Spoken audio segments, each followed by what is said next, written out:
Are you letting someone else spend your money for you?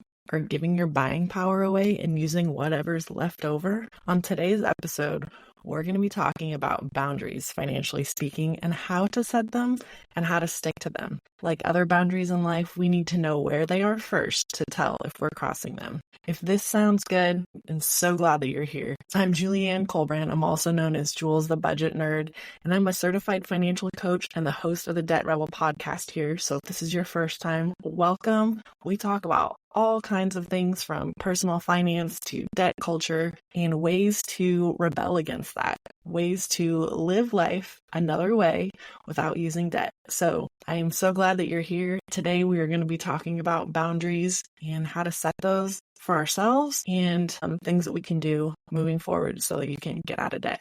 So let's dive in. I can remember when I first learned how to drive. And if anyone right now is teaching your child how to drive, my prayers are with you. Not an easy time in life, right? So when I was learning how to drive, I was super conscientious about checking my mirrors, including the rearview mirror. I checked that one a lot.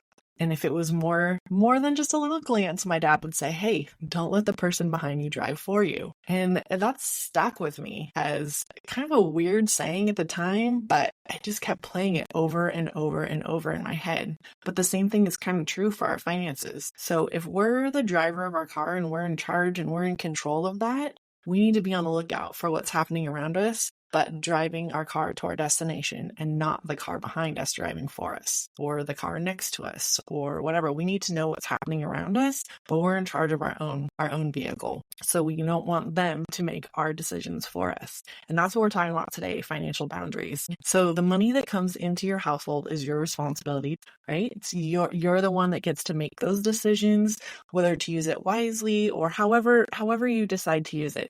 But the best thing is to make sure that your basic needs are covered for your family, and then anything else that fits into your specific budget or financial plan, spending plan, I like to call it. That's a lot easier said than done, right? So just like our children need boundaries to keep them safe, healthy, and thriving, we also need boundaries. What are those?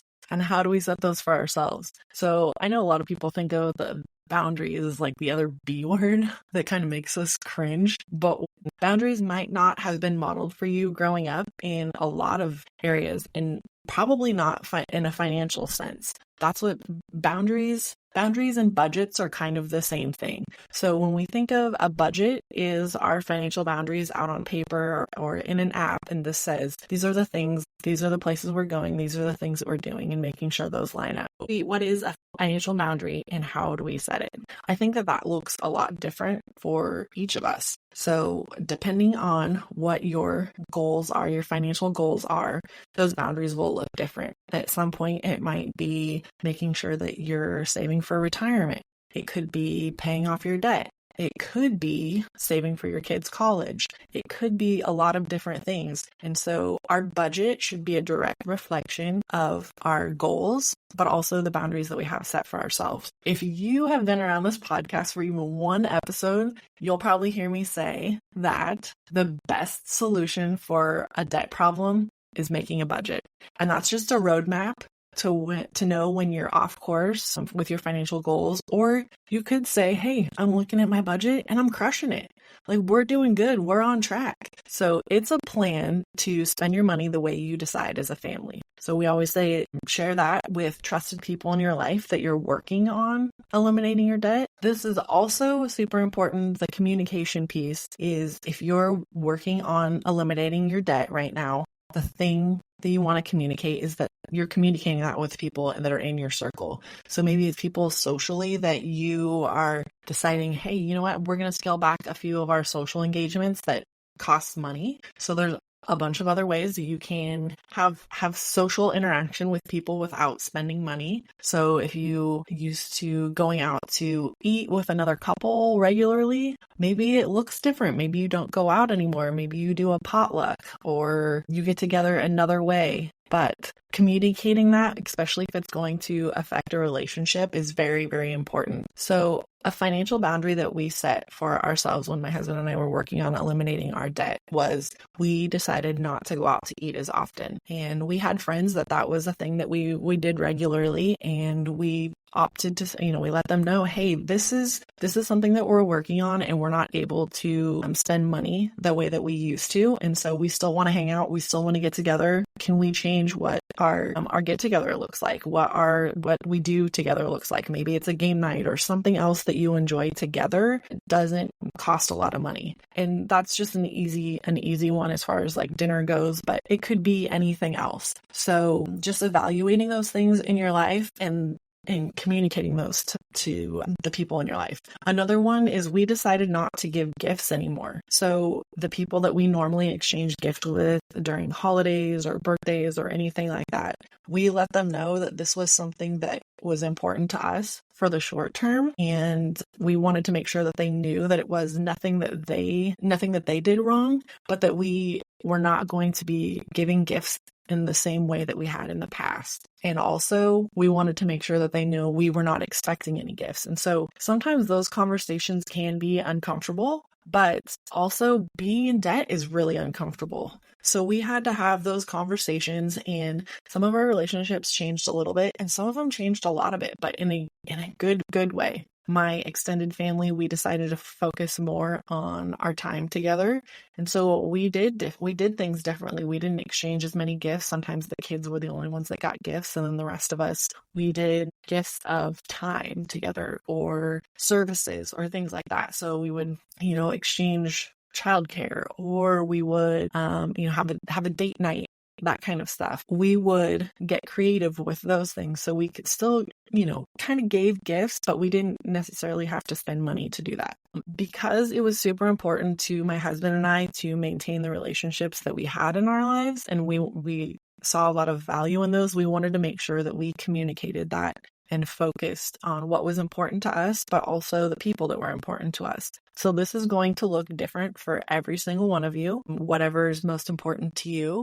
But I highly encourage, if your decision to scale back financially is going to affect someone else. So like imagine you're a car driving on the road and you're signaling your intent to switch lanes, right? Because you're still going the same direction. It's just you're going to travel in a different lane. And so this is your way of turning on your turn signal and signaling your intent to the person that's next to you. So the people that you're doing life with, is to let them know. Communication is very important when it comes to new financial paths for yourself, financial boundaries, and just ways of doing things.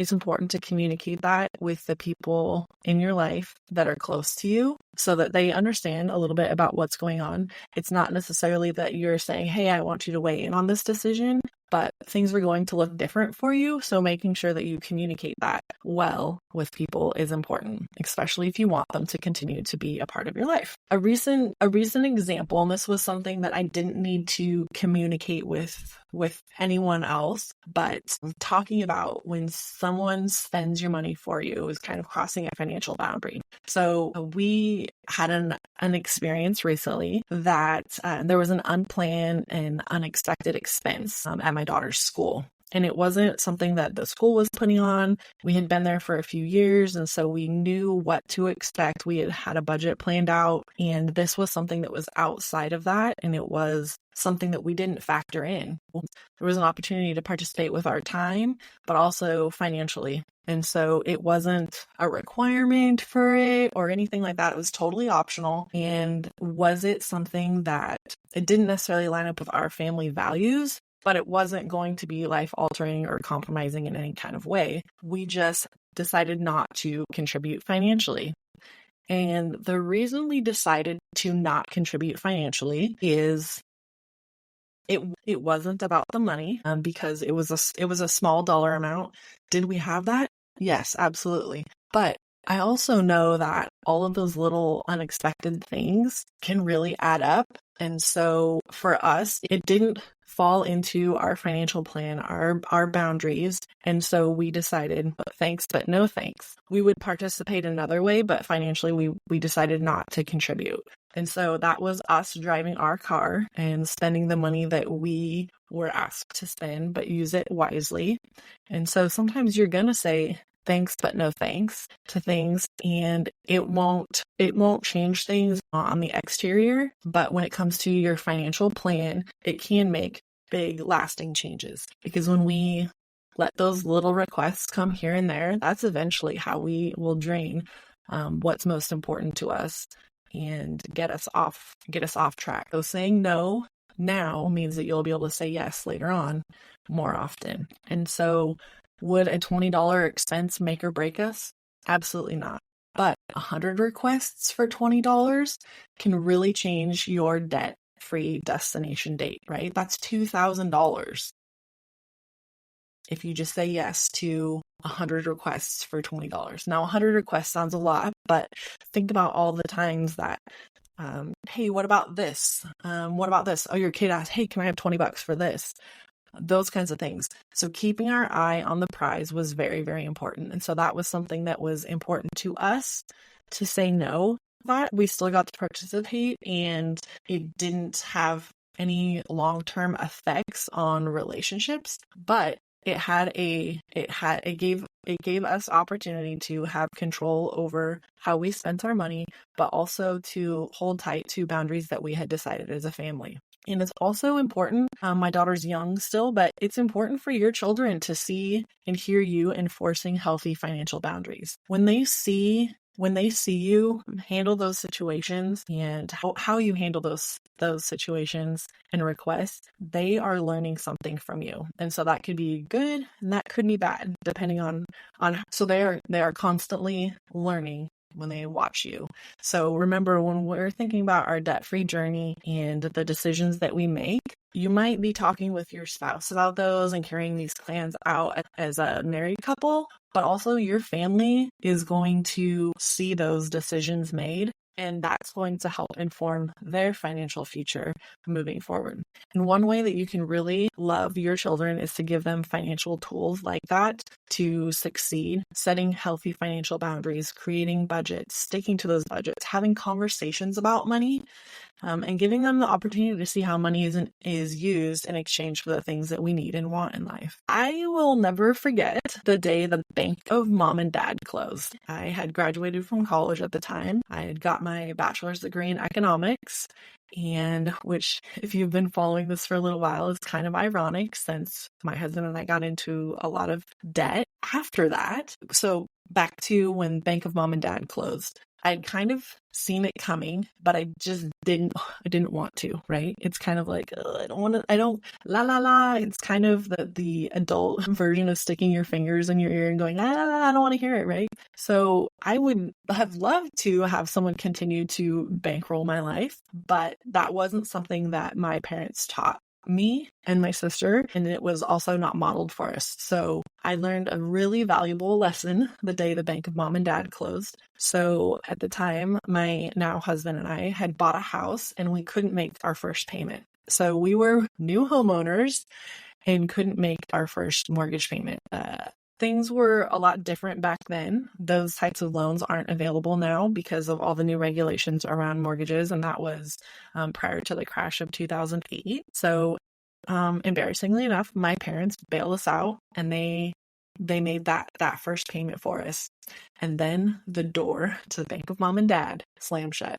But not on our relationship, on the financial part of our relationship. And so they had taught me to manage my money, to make financial decisions, think through my financial decisions, and also how to live with the consequences of those decisions. So our safety net, quote unquote safety net, wasn't available anymore. And so we had to figure it out. And we did. We got serious about making a budget and sticking to it, setting some financial boundaries, setting some financial goals for ourselves, and working like our lives depended on it, because it did. The things that we wanted and the places we were going, it was really dependent on how hard we worked and how well we stuck to that plan. It showed us that we had it in us. We had it in us to get it done. And so, friend, I know that about you too. You have it in you to decide when enough is enough, and to become a debt rebel. We all have a breaking point at some point or another.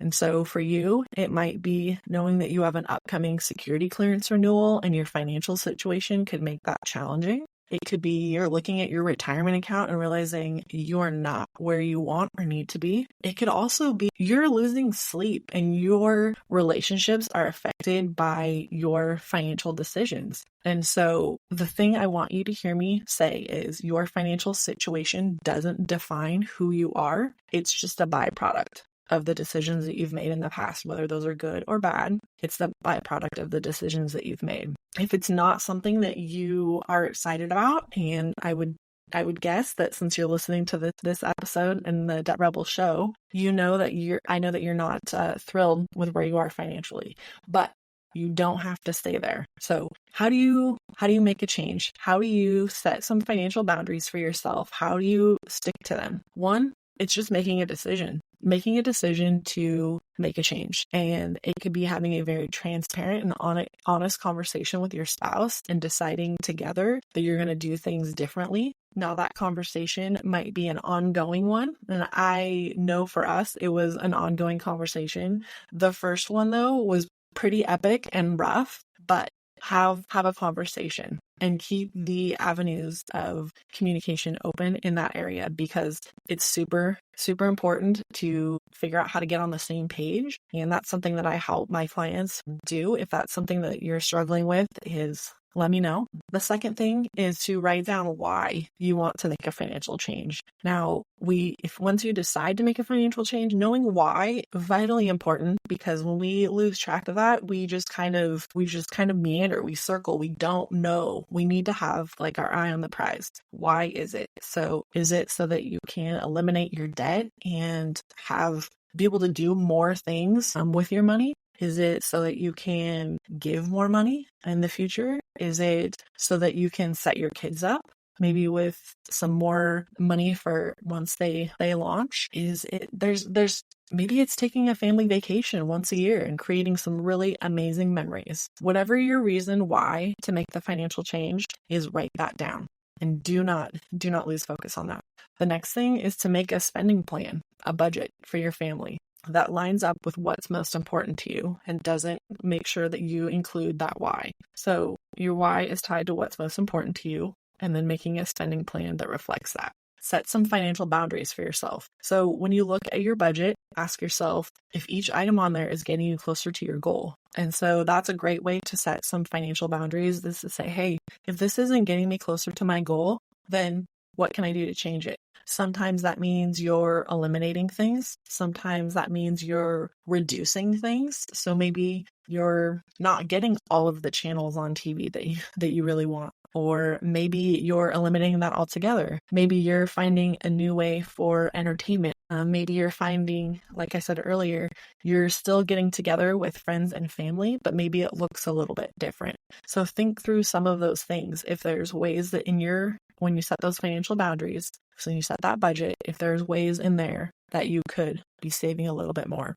Now, this is the exact same process that my husband and I went through when we had accumulated over $107,000 of debt and wanted to get out. And it's the same thing that I teach my coaching clients. So the steps are basic and simple, and I've laid them out in my free 5-day challenge, which you can get on my website at jewlzthebudgetnerd.com. That's JEWLZ, thebudgetnerd.com. And also know that you're not alone. I'm here to help you through this process. We'll move past some roadblocks so that you can be debt-free, because I would love to be debt-free with you.